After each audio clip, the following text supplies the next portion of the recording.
किसी अपने को खो देने का दर्द क्या होता है, जाकर उस बीवी से पूछो जो अपने पति की राह देख रही थी, लेकिन अब न्याय की गुहार लगा रही है। अपने बाप की लाश को जमीन पर लेटा हुआ देखना क्या होता है, जाके उस दुधमुहे बच्चे से पूछो जिसे अभी लग रहा होगा कि उसका पिता सो रहा है। 3 बहनों से पूछो जो हर राखी पर इंतजार करेगी अपने भाई की कलाई का। जाकर उन दोस्तों से पूछो जिनके सामने उसके दोस्त को पीट पीट कर लहूलुहान कर मार दिया गया होगा। इसका जवाब कौन देगा? योगी सरकार के महकमे में बैठे वो अफसर जो 10 लाख की कीमत में उसकी मौत खरीदने आए थे, या वो योगी सरकार के अफसर और उनके सरकार में बैठे सांसद इस बात का जवाब दे पाएंगे कि आखिर सर पर चोट लगने से मौत कैसे हुई? क्या योगी ने पोस्टमार्टम की रिपोर्ट पढ़ी होगी जिसमें साफ साफ है कि यह मौत का कारण नहीं बल्कि मौत का कारण एंटीमॉर्टम इंजरी है। पोस्टमार्टम रिपोर्ट से साफ है कि मौत से पहले मनीष गुप्ता के साथ रूह कंपाने वाली बर्बरता की गई है। पत्नी चिल्ला चिल्ला कर कह रही है कि उसके साथ बर्बरता हुई है, उसके साथ नाइंसाफी हुई है, उसकी हत्या हुई है।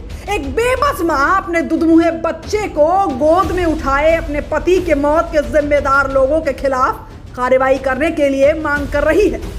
आलम यह है कि पिछले 3 दिनों से उसने ढंग से एक निवाला तक नहीं खाया होगा और उत्तर प्रदेश प्रशासन के अधिकारी डीएम और एसपी विशाल टाडा, जो कि खुद भाजपा सांसद के दामाद हैं, वो मीनाक्षी गुप्ता जिसने पुलिस की बर्बरता से अपने पति को खो दिया, उसे यह सलाह देते हैं कि एफआईआर दर्ज ना करे, बदले में चाहे 10 लाख ले ले।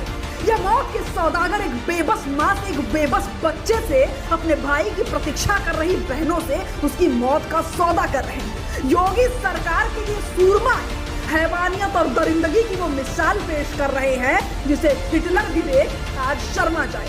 जब किसी तरह से पुलिस के खिलाफ एफआईआर दर्ज भी की गई तो उसमें से भी 3 पुलिस वालों का नाम गायब कर दिया गया। मनीष गुप्ता की पत्नी मीनाक्षी गुप्ता की आखिर क्या खता थी कि आज योगी सरकार में उसे दर-बदर भटकना पड़ रहा है? उस मां के आंसुओं का जवाब कौन देगा जो हाथ में अपने बच्चे को लिए सड़कों पर भटक रही है?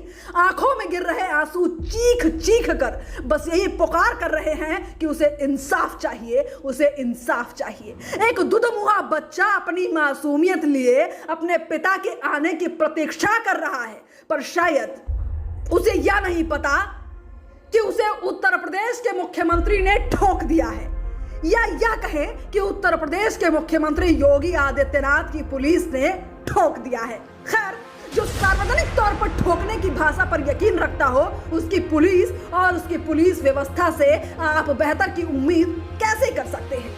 जरा सोचिए क्या बीत रही होगी उस घर में जिस घर का इकलौता कमाने वाला शख्स आज इस दुनिया में ना रहा हो। एक बच्चा जिसने अभी अभी अपने पिता को पुकारना शुरू किया हो, आज उसके सामने उसके पिता की लाश पड़ी है। एक पत्नी जिसने अपने पति, अपने बच्चे के साथ मिलकर एक दुनिया सजाई हो और आज योगी पुलिस ने उसकी दुनिया ही उजाड़ दी। कल को ये बच्चा जब बड़ा होकर सरकार से जवाब मांगेगा तो उसका जिम्मेदार कौन होगा? इन सब के बीच सबसे ज्यादा आश्चर्यजनक क्या हो सकता है कि जब सत्तारूढ़ पार्टी के सांसद का दामाद एक प्रशासनिक अधिकारी के तौर पर पीड़ित परिवार से एफआईआर न दर्ज कराने को कहे और वह मौत का सौदागर बन जाए, मौत के एवज में 10 लाख रुपए देने की बात करे। क्या कभी कोई मौत रुपयों से खरीदी जा सकती है? क्या उस पत्नी के आंसुओं की कोई कीमत होगी?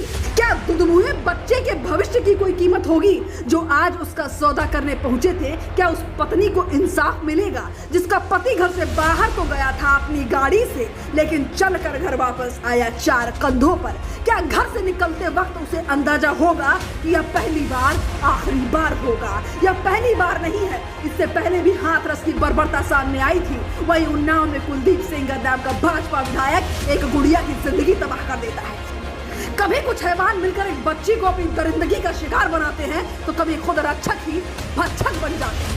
विपक्ष का आरोप है कि उत्तर प्रदेश में मौत का तांडव कोई और नहीं बल्कि खुद पुलिस खेल रही है। यह वही पुलिस है जिसके दम पर योगी सुशासन के झूठे दावे करते हैं और हकीकत में यह प्रशासन की पोल खोलता है। जो व्यापार वो कर रहे थे उस व्यापार को कैसे आगे बढ़ाएंगे, इसलिए सरकार को 2 करोड़ रुपए देकर के इस परिवार की मदद करनी चाहिए। और हम लोगों ने भी तय किया है कि समाजवादी पार्टी भी अपनी तरफ से इस परिवार की 20 लाख रुपए से मदद करेगी। ये डीएम एसपी नहीं, ये सरकार ऐसी है। ये सरकार के इशारे पे जब डीएम एसपी से आप गलत काम कराओगे, जब डीएम एसपी से आप बूथ लुटवाओगे, आप पता करिए पुलिस कप्तान कहां से आए हैं। ये पुलिस कप्तान वही हैं जिन्होंने अमरोहा में बूथ लूटने का काम किया था। जब आप पुलिस से गलत काम कराओगे तो उनके गलत काम को कौन नहीं छिपाएगा, ये बताइए। इस पुलिस में जो अधिकारी हैं उनके खिलाफ इसीलिए कार्रवाई नहीं हो रही है क्योंकि उन्हीं अधिकारियों से सरकार ने गलत काम कराए हैं। जो गलत काम कराएंगे उनसे आप गलत काम कैसे रोकेंगे? इसीलिए ना एसएसपी सस्पेंड हुए, ना डीएम सस्पेंड हुए, जबकि उनकी पूरी वीडियो पूरे देश ने और सब लोगों ने देखी कि वो किस तरीके से एफआईआर न हो, उसके लिए वो पूरा का पूरा दबाव बना रहे थे। और जांच संभव नहीं है गोरखपुर में, परिवार कैसे भाग के जाएगा? इसे जांच को भी कानपुर में ला करके और पूरे परिवार की सुरक्षा होनी चाहिए क्योंकि जिन्होंने घटना की है ये मामूली नहीं है, ये लोग उन्नाव भी रहे हैं।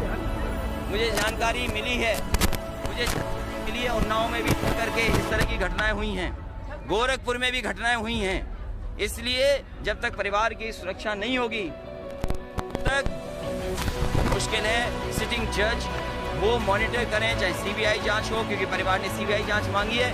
वहीं इस परिवार की 2 करोड़ से मदद होनी चाहिए। सवाल यह है कि सरकार अपनी जिम्मेदारियों से कब तक भागेगी?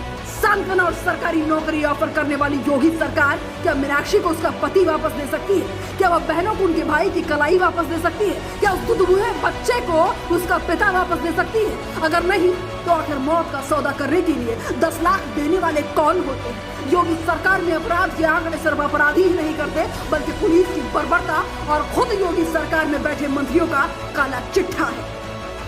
अब सवाल यह उठता है कि योगी के राज में ठोको नीति की परिभाषा कब बदलेगी और कथित उत्तम प्रदेश के भयमुक्त स्लोगन को धरातल पर कितना और कब सरोकार किया जाएगा?